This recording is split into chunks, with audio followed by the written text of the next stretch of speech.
Good evening, America, and welcome to Nishanth's Book Club. Today we're going to be discussing a classic from 1826. I'm not going to tell you the name of the book just yet. Let's see if you can find out. Our story takes place in 1757 during the French-Indian War, a gripping battle between the British and the French, with our heroes the Mohicans stuck in the middle. Can they make it out of a war they had no part in and didn't ask for? Will they survive with the horrors of war and the thrill of romance? We'll find out when we discuss our book today, The Last of the Mohicans. Alright, so here are our guests today, Angelo Soul and Amir Downing. So, what did you guys think about the book? I thought it was a really great story. It was a gripping tale that really touched me. But before we get into it, I think it's really important to discuss the historical context of the book. This book takes place in 1757. That's right in the midst of the French and Indian War. Now, the French and Indian War is a battle between the two major European powers, the British and the French, who are duking it out in the American colonies of the New World. Now, the British are trying to expand their territory into French territory. However, both of these countries inhabit lands that have been lived in by Native Americans for centuries. So that's where the Indian and French and Indian comes from. Exactly, that's perfect. So, this book was written about 70 years after, the French and Indian War. Oh, so that's like if we wrote a book about World War II today. It still takes place in the past, but everyone knows what we're talking about. Exactly. So, in this war, the French were typically kinder to the Indians than the British were, more accepting of their culture. Not very accepting, but more accepting than the British. So, Native American tribes would typically side with the French. Not always, but they typically would. This is seen with the main tribe of the book, the Huron tribe. They side with the British, fight against side with the French, fight against the British. So what did you think about the characters in the story? I thought they were really great. Let's go through these characters. So we've got, at the forefront, we've got Cora and Alice Monroe. Now, these are the two female leads of the story, and their father, Colonel Monroe, is a British soldier. Colonel Monroe is the boss of Major Duncan Hayward. Now, Duncan Hayward is courting Alice Monroe. And that's where the romance in the book comes in. Yeah, that's the main romantic storyline. Now, these British characters, in addition to naive singing teacher David Gamut, they are on their way to a fort, and they encounter two Mohicans, Chingachgook and his son Uncas, in addition to their white friend, Hawkeye. He goes by the surname Hawkeye. And now let's talk about our main antagonist. Okay, the main antagonist, he's from the Huron tribe, so he sides with the French. His name is Magua. And we first see him as working with the British, when in fact he's a Huron spy. And when our characters find out he's a spy, he runs away.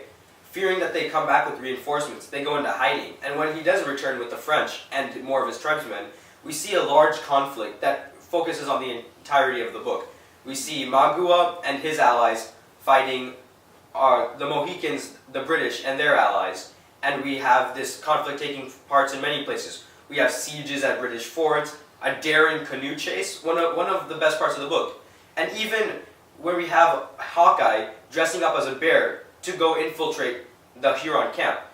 But this conflict has its price. And at the end of the book, we're only left with two characters, Chingachgook and Hawkeye, as many of everyone else has perished through the fight. Mm-hmm. That's very good. That's very good. So let's also talk about when the book was written and the historical context of that. The book was written in 1826, so this is 70 years after the French and Indian War. So what was happening during this time is there was focus on westward expansion, and there was still this idea of dominance over the Indian people from white people. So the white people were trying to push the Indians out of their land. They were expanding westward, and so the author used this book as a sort of justification for westward expansion, because he pushed these ideas that the white people could move westward. So where do you find this theme of white people having the right to inhabit the land in the book? I can tell you, Nishanth, this is at the very end of the book. Mm-hmm. Now, Chingachgook and Hawkeye are honoring the death of their companions, and Chingachgook philosophically says that this is the white man's land now, and the red man will not return. Do you think that the author said this on purpose to justify the actions of the United States in 1826? I don't think that's very far off base. I think that's a very good point. Very true. So, what do you guys think about the theme that women the role of women played in the book, and what are the themes of the women in this book? Okay, well, this book is sexist, alright? That is just, I gotta get that out there right now. So this book is very sexist. So, women are always portrayed as like damsels in distress. They're constantly being kidnapped by Native Americans, namely the Huron and Magua. And yeah, I find that theme often, that the women are damsels in distress, and they never can fend for themselves. They always have to come to the rescue of either Hayward or Hawkeye or some of the Mohicans. You never see the women being independent and escaping their captors themselves. Exactly, that's a very good point. And so that's why I think we should bring out our special guest. Our guest star. Our surprise. Straight from Cooperstown, New York, 1826. Risen from the dead. None other than James Fenimore Cooper. The author of Last of the Mohicans! Sweet. Hello there. How's it going? Oh, it's going pretty well. So, tell us a little bit about your life before you were an author. Well, before I started writing, I was a sailor. I sailed all across the Atlantic. Knew it better than most people ever would. Served a little in the War of 1812. Didn't see much combat, but I really got a feel of the world, the frontier. So where'd you get your inspiration for your book? I'd have to say the sea. The sea is kind of like the American West. It's just wide open, free of Europeans. It's a frontier. So, what's your response to the reaction to your book? It's been overwhelmingly positive. It's a bestseller. How's that been? Well, I enjoy the publicity. It's made things financially easier. So, I really enjoyed the book, and I assume my guests would say the same, but there have been some allegations of racist and sexist themes in your book. How do you respond with these as an author?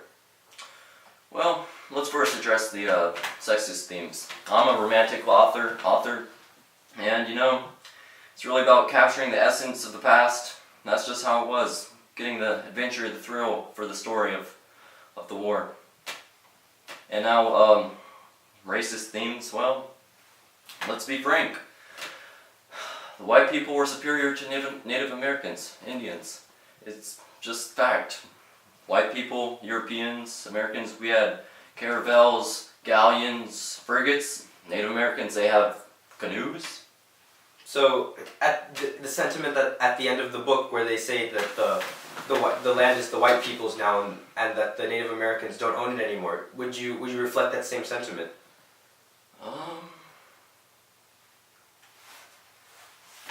I guess. All right. Well, Thank nice you very talking much, to you. Mr. Orr. Thanks for your time, Mr. Cooper. Well, thank you. Have a good day. You too. You too. All right, America, and that concludes today's episode of Nishanth's Book Club. I hope you enjoyed the conversation we had about The Last of the Mohicans. We discussed the romantic themes, the plot, the characters, and the historical context. And I really hope you enjoyed the interview we had with the author himself. Well, that about sums it up. We'll see you next week on Nishanth's Book Club. Thank you and good night, America. We're reading a classic from 1826. None other than... Nice Nice to meet you. Nice to meet you too. So, Mr. Cooper, how do you respond to the allegations of racism and sexism in your book? So how have you been doing?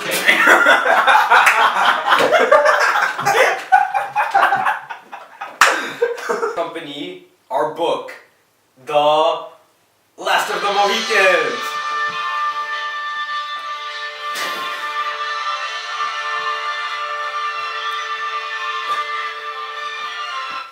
I can't do that. Give it out.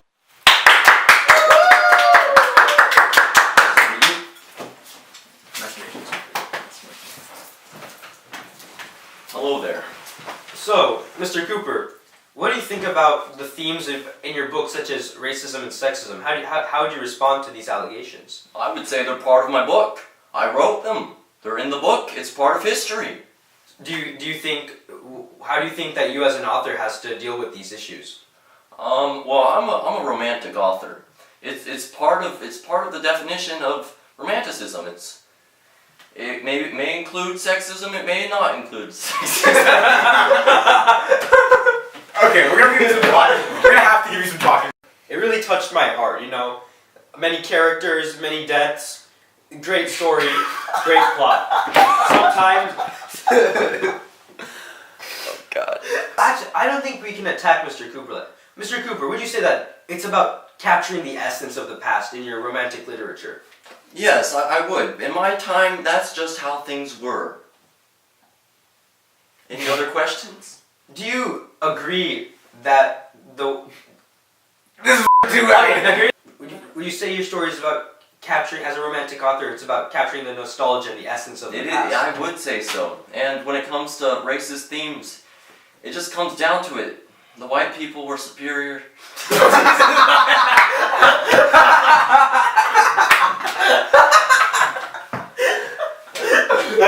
I do not appreciate that. The white people were superior to the Native Americans. It's fact.